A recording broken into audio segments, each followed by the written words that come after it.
मुख्यमंत्री से शिक्षा विभाग का इस्तीफा हम लोग लेने का काम करेंगे और 29 तारीख से यह सत्याग्रह बड़ा रूप धारण करने जा रहा है। तो जेपीएससी और जेएसएससी का करप्शन को लेकर के लड़ रहे हैं, कहीं पर भी किसी भी प्रकार का राजनीतिक लाभ को लेकर के नहीं। छात्र के अगुवाई में आंदोलन चल रही है जेपीएससी जेएसएससी भ्रष्टाचार मुक्त भर्ती अभियान, और इसके पहले चरण पर अनिश्चितकालीन सत्याग्रह राजधानी रांची के ऐतिहासिक मोरहाबादी मैदान के बापू वाटिका के समक्ष, और इस सत्याग्रह का आज तीसरा दिन है। और आज तीसरे दिनों तक सरकार हमारी मांगों को लेकर के गंभीर नहीं है, इसीलिए अब हम लोग आगामी 29 तारीख को जयपाल सिंह मुंडा स्टेडियम से अल्बर्ट एक्का चौक तक संविधान मार्च करेंगे और पूरे राज्य के छात्र, पूरे रांची के छात्र, सभी झारखंड के युवा जेएनजी आएंगे और अपने हाथों पर संविधान की प्रस्तावना का एक कॉपी पकड़ेंगे और अल्बर्ट एक्का तक जाएंगे और वहां पर संविधान की प्रस्तावना को पढ़ेंगे, राष्ट्रीय गान को गाएंगे और जेपीएससी और जेएसएससी में जो व्याप्त भ्रष्टाचार है इसको पूरा ख़त्म करने की मांग करेंगे। पारदर्शिता के साथ साथ जवाबदेही सुनिश्चित का मांग करेंगे।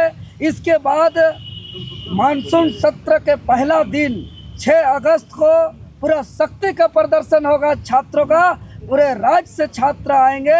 यह सत्याग्रह से सर्वसम्मति से निर्णय लिया गया है, यानी कि 29 जुलाई और 6 अगस्त 2 दिन राजधानी रांची, झारखंड के तमाम युवा जेएनजी घर से बाहर निकल करके एक हुंकार भरेंगे।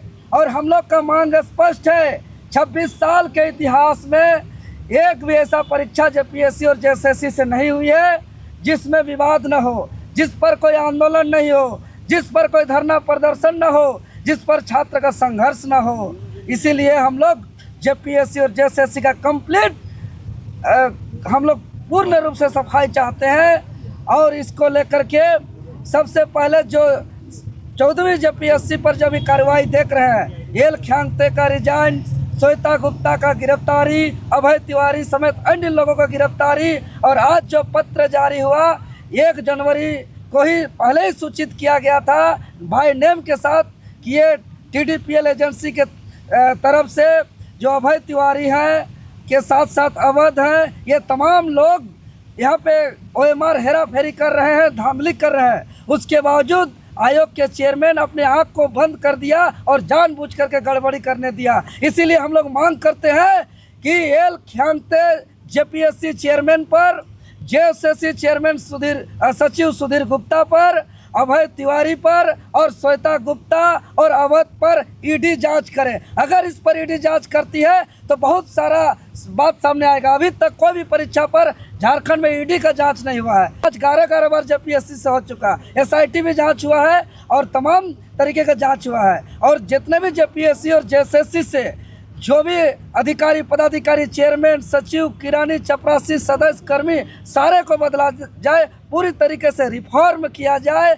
और अगर ये सरकार जेपीएससी और जेएसएससी को रिफॉर्म नहीं कर सकती है, ईडी जांच के लिए अनुशंसा नहीं कर सकती है, तो ये सरकार बता दे कि मैं राज्य के युवाओं को नौकरी नहीं दे रहा हूँ, मैं राज्य में नौकरी बेच रहा हूँ। और अपना रेट तय कर दे कि एपीओ का इतना रेट है, एपीपी का इतना रेट है, सीजीएल का इतना रेट है, एक्साइज कांस्टेबल का इतना रेट है, बीडीओ डीएसपी का इतना रेट है। अगर ये सरकार जेपीएससी जेएसएससी को रिफॉर्म भी नहीं करेंगे, ईडी जांच की अनुशंसा भी नहीं करेंगे, तो हम लोग मुख्यमंत्री से शिक्षा विभाग का इस्तीफा हम लोग लेने का काम करेंगे। और 29 तारीख से यह सत्याग्रह बड़ा रूप धारण करने जा रही है और उस दिन से बाकी बहुत हजारों की संख्या में दिन और रात एक जगह जुट जाएंगे और सत्याग्रह को बहुत बड़ा रूप देंगे 29 तारीख से। क्या इस सत्याग्रह को जेल कैंप का समर्थन है? जयराम दिखेंगे सत्याग्रह? देखिए, मेरा कहना है कि ये शुद्ध रूप से छात्र का प्रोटेस्ट है और मैं तो तमाम जितने भी जनप्रतिनिधि हैं, सिर्फ एक सभी जनप्रतिनिधि आकर के समर्थन दे। चूँकि आज जो जेपीएससी पर कार्रवाई देख रहे हैं, चाहे चेयरमैन का रिजाइन हो, चाहे सीआईडी का जांच हो, कार्रवाई हो, गिरफ्तारी हो, इसका पहला उजागर आप लोग को मालूम होगा कि हमने पब्लिक के बीच में प्रेस कॉन्फ्रेंस के माध्यम से किया था। उसके बाद पुतला दहन किया, फिर हम लोग ने मुख्यमंत्री राज्यपाल जी से मुलाकात किया, फिर कार्रवाई शुरू हुई। और पहला लाइन मेरा यही था कि आज जो राज्य के अंदर स्थिति परिस्थिति है, अभी जो हम लोग जिस लड़ाई को जेपीएससी और जेएसएससी का करप्शन को लेकर के लड़ रहे हैं, कहीं पर भी किसी भी प्रकार का राजनीतिक लाभ को लेकर के नहीं, पूर्ण रूप से शुद्ध रूप से हम लोग माने छात्र हित के लिए, ना डायरेक्ट ना इनडायरेक्ट किसी प्रकार का लाभ नहीं। इसलिए अगले पंक्ति पर हम लोग छात्र को अगुवाई किया है, ये छात्र को नेतृत्व प्रदान किया है।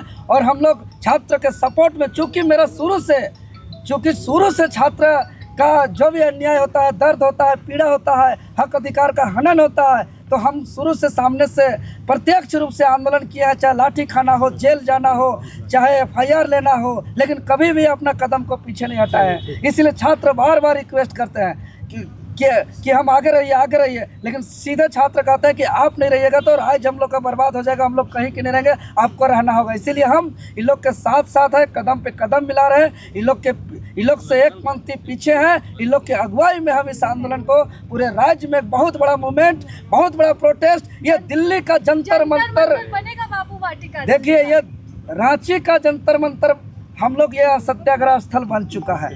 डेली शाम को जेएनजी का हुजूम उमड़ता है आज, और अलग अलग हम लोग का एक्टिविटी रोज होता है। आज हम लोग जेपीएससी के गेट पर जा कर के डीपर सौंपेंगे बच्चों का, क्योंकि आज जेपीएससी पर पिछले 26 सालों से पेपर लीक हो रहा है, लेकिन बच्चों का एक डीपर पर उनका पोटी लीक नहीं होता है। तो ये हम लोग बताने का काम करेंगे कि आप लोग सभी अब डीपर पहन करके आइए, ताकि यहाँ पर कोई चीज़ लीक ना हो। तो इस तरीके से अलग अलग एक्टिविटी को हम लोग निरंतर रोज हम लोग रचनात्मक रूप से करेंगे। और अलग अलग डेली नुक्कड़ नाटक हो, शाम को हम लोग का सत्याग्रह स्थल पर होगा, और अलग अलग तरीके से अलग अलग स्वरूप पे इस आंदोलन को हम लोग करेंगे। छात्र बोला है, राष्ट्रीय शासन डोला है, जब छात्र बोला है, राष्ट्रीय शासन डोला है, जब छात्र बोला है, राष्ट्रीय शासन डोला है।